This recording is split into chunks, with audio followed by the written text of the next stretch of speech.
We are running. People wake up in the morning, they begin to think about their problems.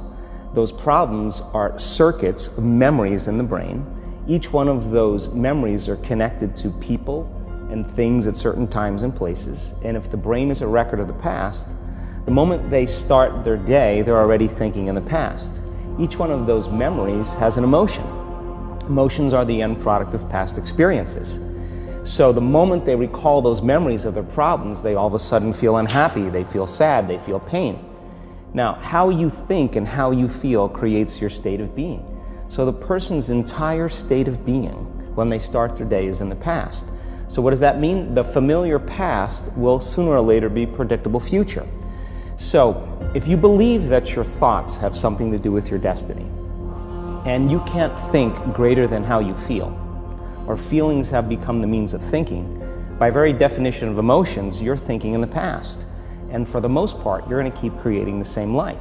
So then people grab their cell phone, they check their WhatsApp, they check their text, they check their emails, they check Facebook, they take a picture of their feet, they post it on Facebook, they tweet something, they do Instagram, they check the news, and now they feel really connected to everything that's known in their life. And then they go through a series of routine behaviors.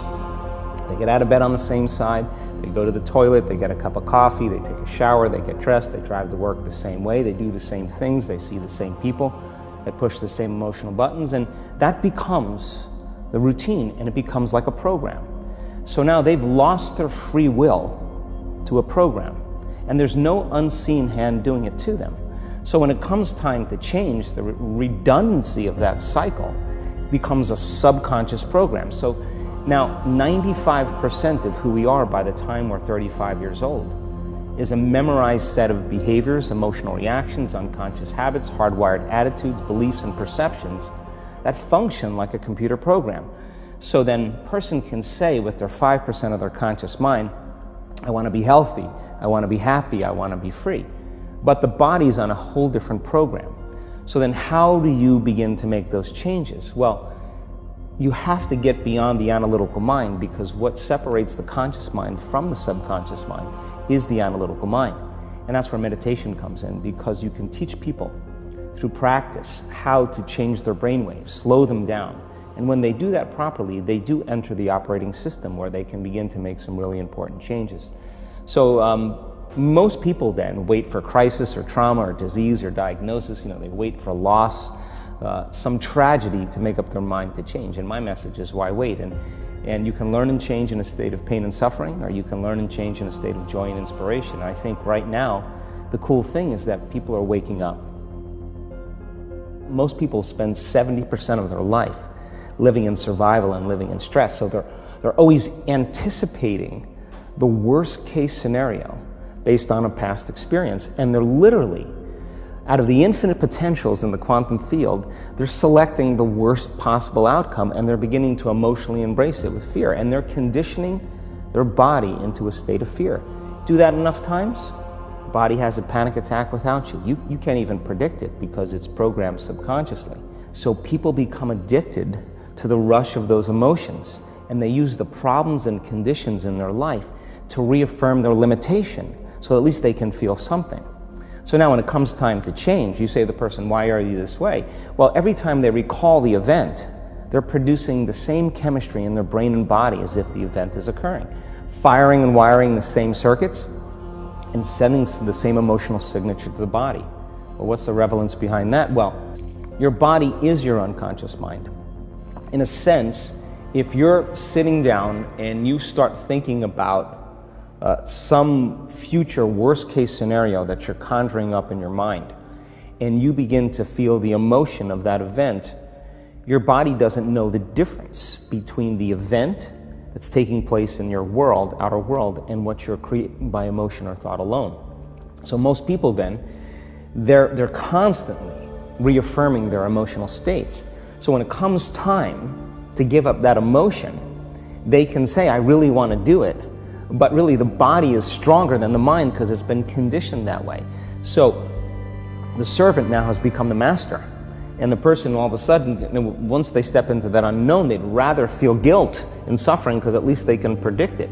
Being in the unknown is a scary place for most people because the unknown is uncertain. And people say to me, well, I can't predict my future. I'm in the unknown, and I always say the best way to predict your future is to create it. Not from the known, but from the unknown. What thoughts do you want to fire and wire in your brain? What behaviors do you want to demonstrate in one day? The act of rehearsing them mentally, closing your eyes, and rehearsing the action. Rehearsing the reaction of what you want, or the action? The action of what you want. By closing your eyes and mentally rehearsing some action.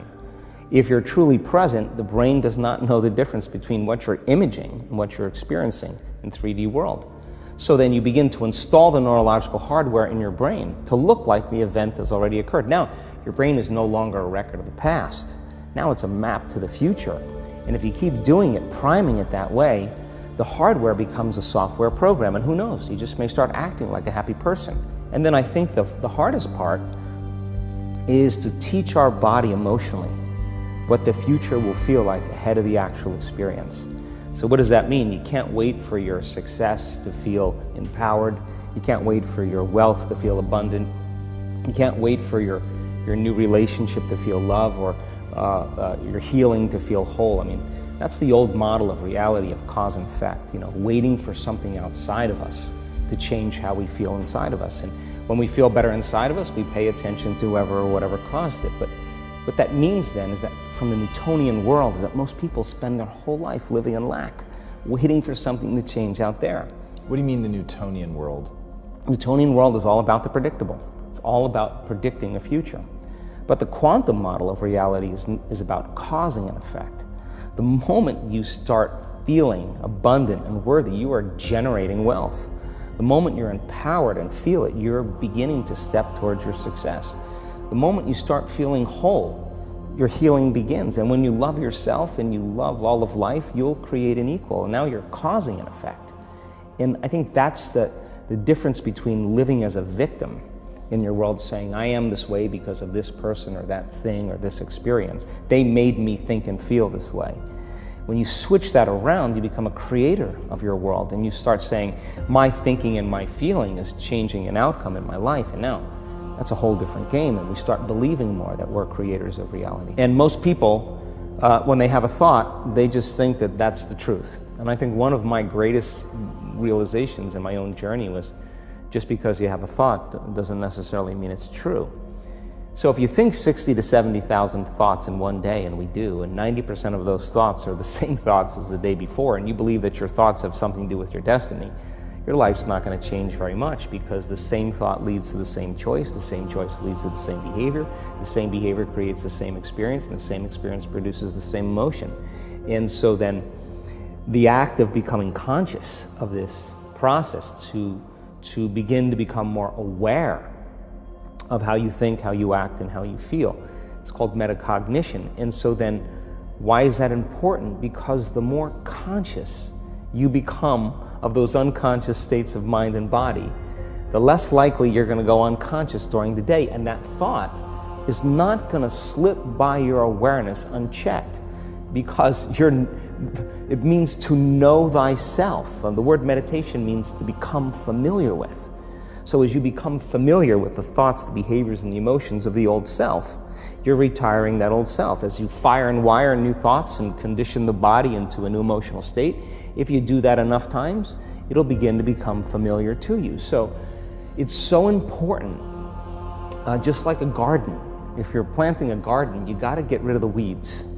You got to take the plants from the past year and you got to pull them out. The rocks that sift to the top that are like our emotional blocks, they have to be removed. The soil has to be tenderized and broken down. We have to make room to plant a new garden. So primarily, we learn the most about ourselves and others when we're uncomfortable. Because the moment you move into that uncomfortable state, normally a program jumps in. When that program jumps in, it's because the person doesn't want to be in the present moment and engage it consciously.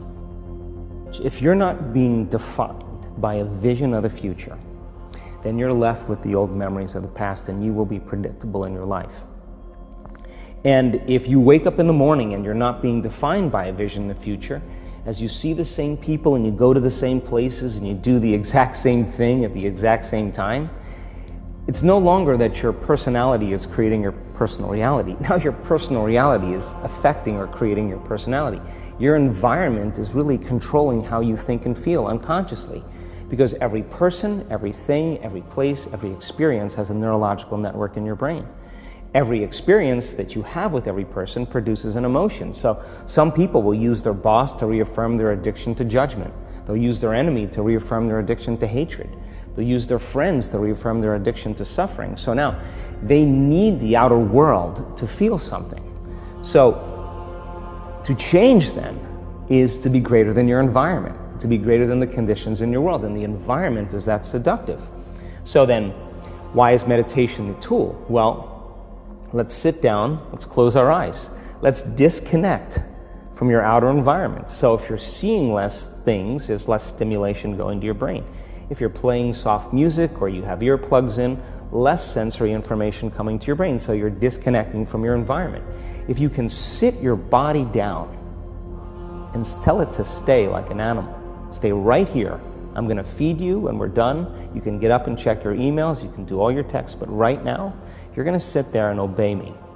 So then, when you do that properly, and you're not eating anything or smelling anything or tasting anything, you're not up experiencing and feeling anything, you would have to agree with me that you're being defined by a thought, right?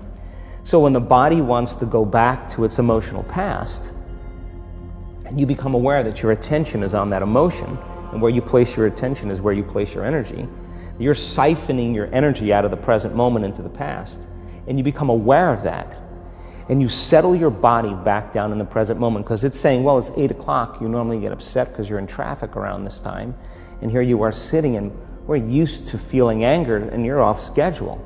Oh, it's 11 o'clock, and you usually check your emails and judge everybody. Well, the body's looking for that predictable chemical state. Every time you become aware that you're doing that, and your body is craving those emotions, and you settle it back down into the present moment, you're telling the body it's no longer the mind, that you're the mind, and now your will is getting greater than the program. And if you keep doing this over and over again, over and over again, over and over again, just like training a stallion or a dog, it's just going to say, I'm going to sit. And the moment that happens, and the body's no longer the mind, when it finally surrenders, there's a liberation of energy. We go from particle to wave, from matter to energy, and we free ourselves from the chains of those emotions that keep us in the familiar past. And we've seen this thousands of times. In fact, we can actually predict it now on a brain scan. We are running out of time. What are you going to do with the time you have left? I say that if you don't reposition yourself, you could miss the best time in your life, in this season of life. Because we have got to change the way we think. We have got to change the way we function. We have got to change the way we deal with issues. And the reason that you have to begin to reposition the way you think and the way you function and the way you feel is that we many times are stuck between the lines of limited thinking and limited people and limited ideas and limited philosophies, and there's something creative down inside of you saying, let there